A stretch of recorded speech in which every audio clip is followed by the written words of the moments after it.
Coach, with Georgia Tech, is there any benefit? I mean, you played them, a few years now.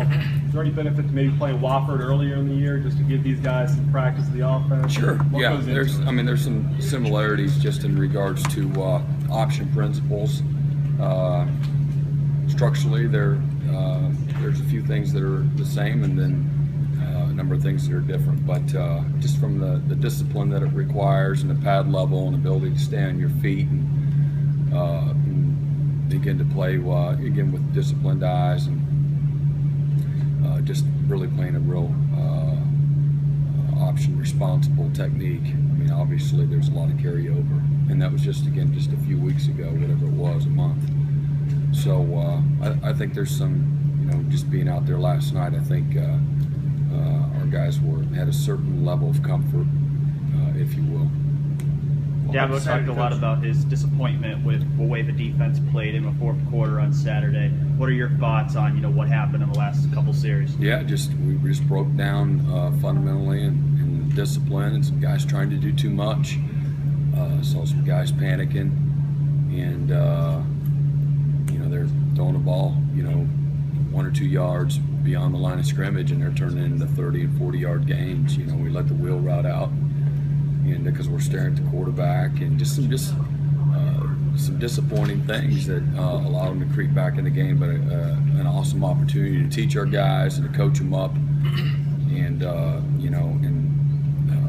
after a win, making those kinds of mistakes. So really, that wheel route is the one that kind of opened up Pandora's box and kind of got us on our heels. So hadn't done really much, all day. But again, some of that, there's plenty to correct in the first 3 quarters as well. They dropped a few balls, there along the way as well. So they're a good football team, and showed us a few things we need to get better at. So good learning opportunity. Coach, after your first run-in with Georgia Tech while you were here, I remember you walked up as we got ready to interview you, and you said, "Thank goodness that's over." Yeah. Is that the sort of frustrations that Paul Johnson can inspire? Yeah, this style of offense, it's because you recognize the margin for error isn't much at all. It doesn't, literally, on any particular play where, a guy loses his footing, or he's slightly out-leveraged, or slows down on a cut block, or stares at the wrong thing, it could be 6 points. And they're really good at exploiting discipline issues and technique issues, and where you can get away with a lot of that against other schemes. So it's a lot of stress, mentally and physically, for both coaches and players. How much have their injuries to both the A-backs and B-backs kind of affected them? I don't know. I don't know them well enough to know how that's affected them, but they're still doing what they do, and doing it pretty dang well. So it seems like every year when you're about to face Georgia Tech, we ask them very similar questions about facing triple option and all that. Do you have the same blueprint every single year? Is it really more? Just no, I think that you gotta always evolve and continue to improvise, and I don't know if creative is the right word, but try to continue to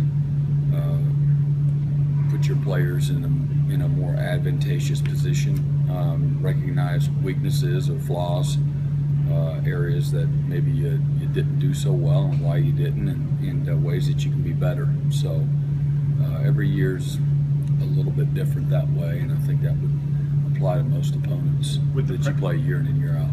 With the principals, do you teach the young, freshmen? Yeah, I mean, how to squeeze a veer block, and your technique that is required, and you close with your feet and not with your hands, and getting your eyes on the right thing, and playing with pad level, and playing cut blocks, and then all the variety of the option, and the play passes that are off. So yeah, I mean, there's certain things that that are, from a foundational standpoint, that'll never change. But so the freshmen are, a lot of them are just, they don't really know until they're out there in the middle of it.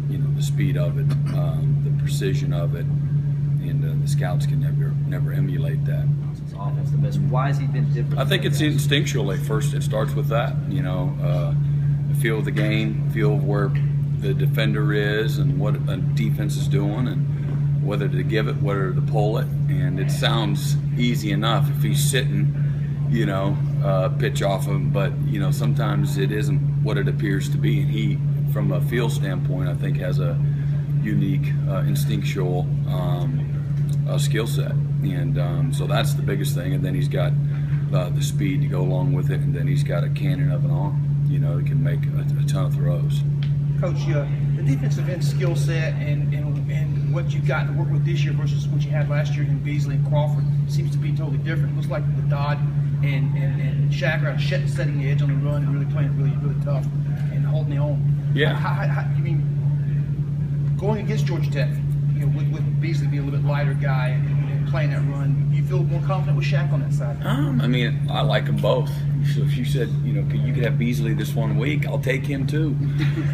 Just because he's so quick. He can close and play a dive and play the quarterback. He can really disrupt, the mesh point in a kind of freakish kind of way. So it's not like they're running, the power and downhill on Beasley when, that you're playing that style of offense. So, but Shaq's done real well. Yeah, those guys they're good athletes. Both he and Dodd. They're bigger, stronger guys that can still bend and move their feet and got good quickness to them. So,